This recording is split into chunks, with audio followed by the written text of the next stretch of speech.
Bonjour ou bonsoir selon votre localité actuelle. Aujourd'hui, nous allons voir l'hystérie, l'une des maladies psychologiques. L'hystérie, un mot que l'on utilise parfois à la légère, mais qui cache une histoire complexe, tourmentée et profondément humaine. Pendant des siècles, cette maladie a fasciné, effrayé, dérouté. Derrière ces symptômes impressionnants, l'hystérie nous parle aussi des peurs, des croyances et des connaissances médicales de chaque époque. Dans cette vidéo, découvrons ensemble comment les symptômes et les manifestations de l'hystérie ont été perçus à travers les siècles. Ce voyage historique vous dévoilera l'évolution des mentalités et les approches médicales et sociales autour de cette mystérieuse maladie. On commence. 1. Origine historique de l'hystérie. 1. Introduction. L'hystérie, un mystère entre science et mythe.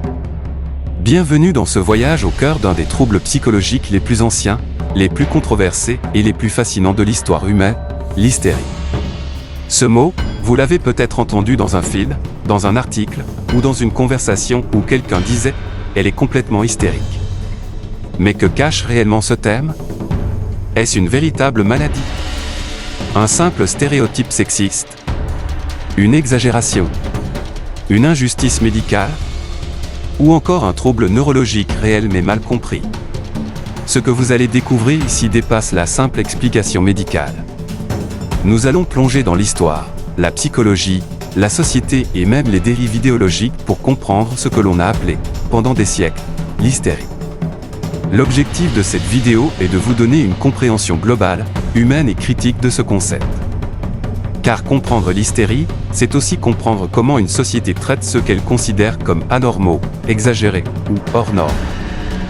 2. Aux origines de l'hystérie du ventre qui se déplace au désordre spirituel. Le mot « hystérie » vient du grec ancien « hystéra », qui signifie littéralement « utérus ».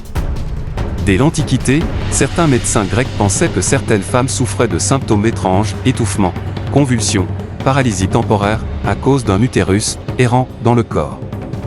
Oui, vous avez bien entendu, on pensait que l'utérus pouvait se déplacer dans l'organisme, monter dans la poitrine, bloquer la gorge, provoquer des suffocations ou même rendre la femme folle.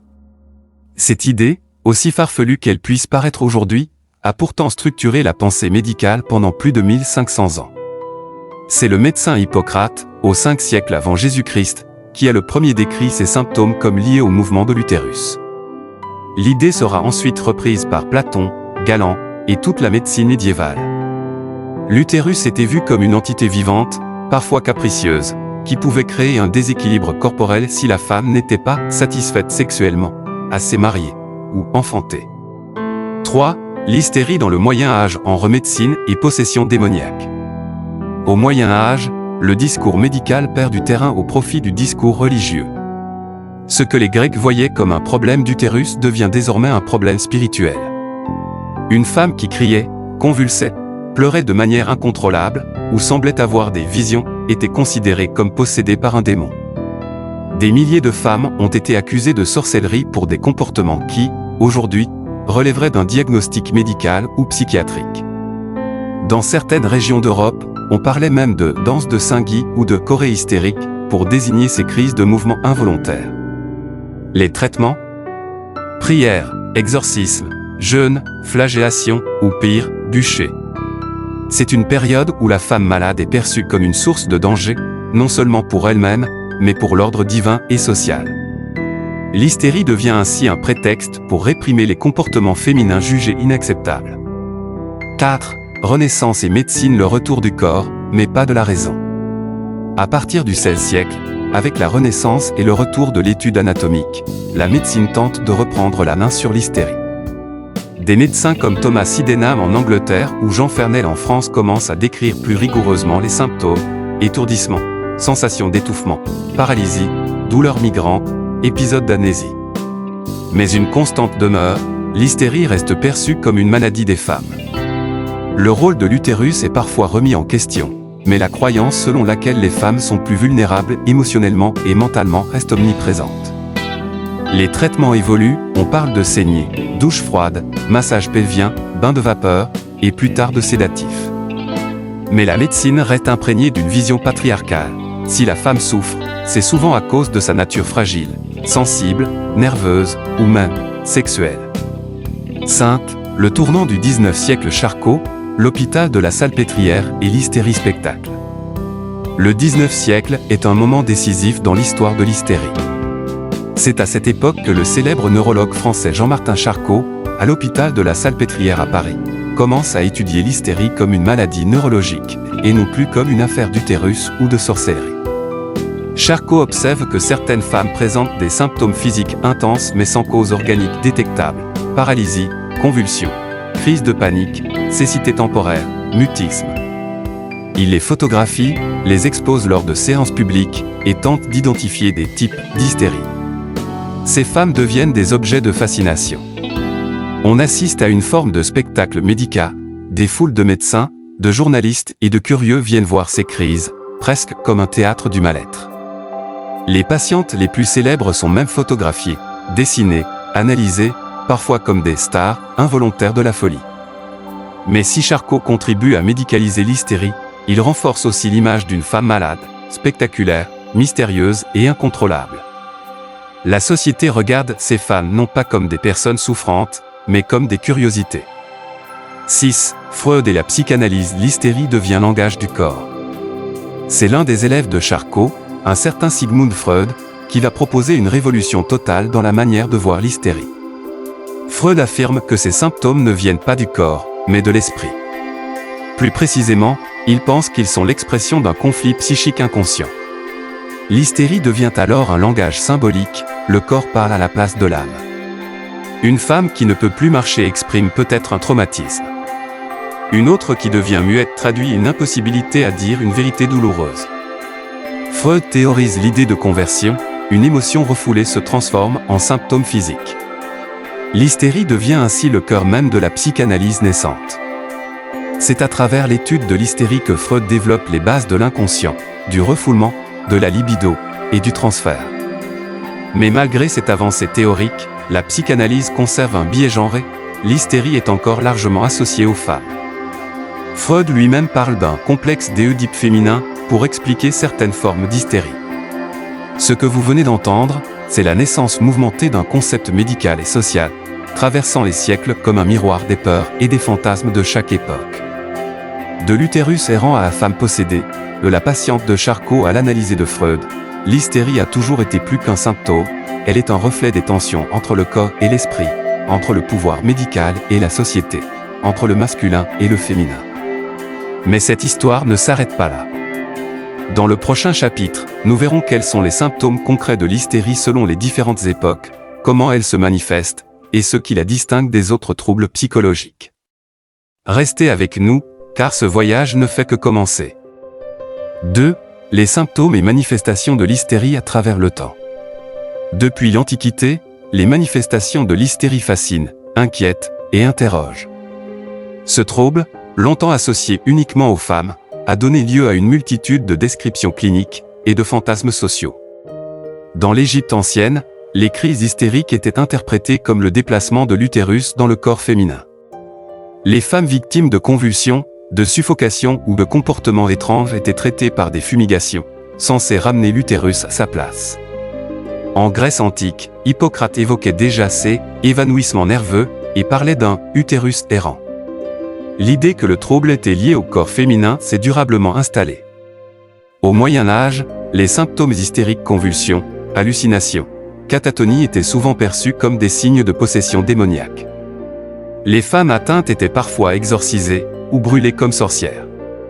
À la Renaissance, les médecins commencent à documenter les symptômes de façon plus précise, crise de nerfs, paralysie, aphonie, rires ou pleurs incontrôlables, sans cause physique identifiable. Au XIXe siècle, avec l'essor de la médecine moderne, l'hystérie devient un sujet d'étude majeur. À la Salpêtrière, à Paris, le neurologue Jean-Martin Charcot observe des patientes hystériques et décrit minutieusement leurs crises. Certaines de ces femmes, comme Blanche Whitman, deviennent célèbres. Photographiées, exposées, parfois même montrées dans des amphithéâtres médicaux. Ces manifestations spectaculaires, torsions du corps, cris, transes ont longtemps été interprétées comme de la comédie, de la simulation. Mais aujourd'hui, on sait que l'hystérie reflète un profond désarroi psychique, une détresse réelle, souvent indicible, que le corps exprime à sa manière. 3. Les traitements de l'hystérie, de l'exorcisme à la psychiatrie moderne. Comment soignait-on l'hystérie? La réponse dépend beaucoup de l'époque et de la vision qu'on avait de la maladie. Dans l'Antiquité, les médecins prescrivaient des fumigations vaginales, des plantes médicinales ou des pratiques sexuelles pour calmer l'utérus errant. Au Moyen Âge, on utilisait l'exorcisme. Les symptômes étant vus comme une possession démoniaque, il fallait chasser le diable. Cela allait parfois jusqu'à des violences physiques. À l'époque moderne, certains traitements frôlent la torture, saignée, purge, bains glacés. Dans les asiles, les patients hystériques sont souvent attachés, isolés, privés de contact humain. Au XIXe siècle, Charcot développe l'hypnose comme méthode d'observation et de traitement. Il pense pouvoir reproduire et contrôler les crises. Freud, son élève, s'inspire de ses travaux. Freud, justement, propose une autre approche, écouter. Il développe la psychanalyse, considérant l'hystérie comme une expression symbolique de conflits inconscients. La parole devient un outil thérapeutique majeur. Mais ce n'est pas encore la guérison, beaucoup de patientes sont rejetées, incomprises, réduites à leurs symptômes. Certaines finissent enfermées à vie. Au XXe siècle, l'hystérie disparaît peu à peu des manuels médicaux. On parle désormais de troubles de conversion, de troubles dissociatifs. Mais le mal persiste, sous d'autres noms. Aujourd'hui, la médecine moderne utilise une combinaison de thérapie, psychothérapie, traitement des traumatismes, soutien émotionnel. On cherche à comprendre le vécu du patient, au lieu de le juger ou de le réduire à une étiquette. Mais, le spectre de l'hystérie plane toujours. 4. Hystérie et société entre stigmatisation et réhabilitation. L'hystérie n'est pas seulement une maladie médicale. Elle est un miroir de notre société, de ses normes, de ses jugements. Pendant des siècles, les femmes hystériques ont été vues comme des folles, des manipulatrices, des pécheresses, des objets de curiosité. Elles étaient internées, photographiées, disséquées du regard et rarement écoutées. Le mot « hystérique » est devenu une insulte. On l'utilise pour décrédibiliser une femme trop émotive, trop bruyante, trop dérangeante. Mais ce mot raconte aussi l'histoire d'une oppression. L'hystérie a été un outil pour faire taire les femmes, pour médicaliser leurs souffrances, pour invalider leurs émotions. Aujourd'hui encore, quand une femme pleure trop, crie trop, exprime trop, on dit « elle est hystérique ». Les hommes aussi peuvent souffrir de troubles hystériques. Mais ils sont moins souvent diagnostiqués comme tels. Le regard médical reste biaisé. En réhabilitant le mot « hystérie », en le replaçant dans son contexte, on comprend mieux la souffrance psychique, le besoin d'écoute, la violence du jugement social. Des artistes, écrivaines, activistes féministes s'approprient aujourd'hui le mot pour le détourner, le réhabiliter, le subvertir. Parler d'hystérie, ce n'est pas revenir en arrière. C'est regarder l'histoire en face. Et avancer. 5. Impact social et stigmatisation de l'hystérie en incompréhension, peur et domination. Depuis l'Antiquité jusqu'à nos jours, l'hystérie n'a jamais été qu'un simple trouble médical. Elle est aussi et surtout un révélateur social. À travers elle, on peut lire les peurs d'une époque, les rapports de pouvoir, et la manière dont la société juge les corps et les esprits qui échappent à la norme. Une maladie genrée et contrôlée, l'hystérie, dès ses premières descriptions, a été associée presque exclusivement au corps féminin. L'utérus errant, la fragilité émotionnelle, l'irrationalité supposée des femmes. Autant d'idées reçues qui ont façonné un discours médical genré. Cela a eu pour effet de pathologiser tout ce qui sortait de l'attendu. Une femme trop bruyante, trop libre, trop expressive devenait automatiquement suspecte. Le diagnostic d'hystérie servait alors d'outil de contrôle social. Une stigmatisation durable, être qualifié d'hystérique, c'était être mis à l'écart, parfois enfermé, souvent humilié. On exposait les femmes hystériques, on les prenait en photo dans les hôpitaux psychiatriques, on les utilisait comme objet d'étude, sans jamais leur accorder de parole ni de dignité. La société voyait en elles des folles, des sorcières, des possédées ou des menteuses. Un outil de disqualification sociale, le mot « hystérique » est devenu une insulte tout courante. Il est utilisé pour décrédibiliser une femme en colère, une militante trop véhémente, une mère dépassée, une artiste trop sensible. C'est un mot qui renvoie la femme à son corps, à ses émotions, à sa supposée instabilité. C'est un mot qui empêche d'écouter ce qu'elle a à dire. Une souffrance niée, Réduite au spectacle, le paradoxe, c'est que les crises hystériques souvent spectaculaires ont fasciné autant qu'elles ont fait peur. Le public médical, mais aussi la société en général, s'est souvent nourri de cette mise en scène involontaire. Plutôt que de chercher à comprendre l'origine de la souffrance, on l'a regardée comme un spectacle dérangeant. La médicalisation de la révolte féminine. Certaines théoriciennes féministes, comme Hélène Cixous ou Lucie Rigaret, ont affirmé que l'hystérie pouvait aussi être vue comme une forme de révolte. Une manière pour la femme de dire non, à travers son corps, à une société qui veut la faire taire. Ce n'est pas une simulation, ni un caprice, c'est un cri, un langage du corps, quand les mots ne suffisent plus. Le regard d'aujourd'hui, encore du chemin à faire même si le terme médical, hystérie, a disparu. La stigmatisation persiste. Une femme qui pleure en public est encore souvent jugée. Un homme qui fait une crise de panique est pris plus au sérieux. Les troubles mentaux féminins sont encore largement sous-diagnostiqués ou mal interprétés. Vers une reconnaissance et une écoute, mais les choses changent. Des voix s'élèvent. Des artistes mettent en scène l'hystérie pour la recontextualiser. Des médecins s'engagent pour une médecine plus empathique, plus égalitaire. Des patients racontent leur parcours, brisent les tabous, libèrent la parole. Car reconnaître la stigmatisation, c'est déjà commencer à la déconstruire. Et redonner une place à ces femmes longtemps réduites au silence, c'est aussi guérir une blessure collective. À la fin, nous allons voir les cas célèbres et réflexions modernes sur l'hystérie. 1. Le cas de Blanche Whitman, la reine des hystériques. Blanche Whitman, patiente emblématique de l'hôpital de la Salpêtrière à Paris au XIXe siècle, fut surnommée la reine des hystériques. Sous la direction du neurologue Jean-Martin Charcot, elle participait à des démonstrations publiques de ses crises devant une assemblée de médecins, d'étudiants et de curieux. Des photos célèbres la montrent en pleine crise, soutenue par des infirmiers. Ces images ont façonné l'iconographie de l'hystérie. Mais elle pose une question, était-ce une observation scientifique ou une forme de spectacle médical ? Blanche finit sa vie comme technicienne dans un laboratoire de radiologie. Une vie entre souffrance, science et oubli. 2. Anna O, le cas fondateur de la psychanalyse. Bertha Pappenheim, connue sous le pseudonyme Anna O, fut l'une des premières patientes du docteur Joseph Breuer, collaborateur de Freud. Elle présentait des symptômes mystérieux, paralysie, troubles de la vision, mutisme intermittent, hallucinations. Breuer découvrit qu'en l'aidant à exprimer ses souvenirs douloureux, certains symptômes disparaissaient. Ce fut la naissance de la talking cure, la thérapie par la parole. Freud s'en inspira pour créer la psychanalyse. Mais plus tard, Bertha devint militante féministe et rejeta toute mention de sa maladie. Elle voulait vivre en dehors du regard médical. 3. L'hystérie aujourd'hui, une maladie disparue. Le terme médical, hystérie, a disparu des classifications officielles. Il est remplacé par des diagnostics comme troubles de conversion, troubles dissociatifs, troubles somatoformes.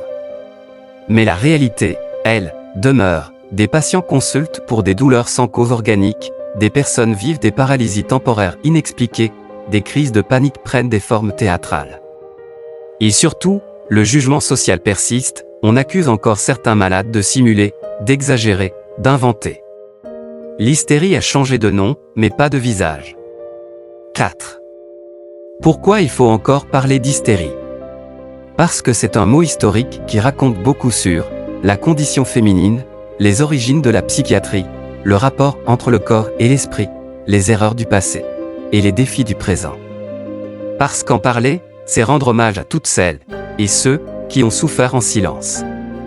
Celles qu'on a moquées, enfermées, traitées comme des folles. Et surtout, parce qu'en parler, c'est ouvrir une porte vers plus d'écoute, de respect, de progrès. L'hystérie n'est pas une légende. Ce n'est pas non plus un simple fait médical. C'est une histoire humaine, complexe, douloureuse, bouleversante.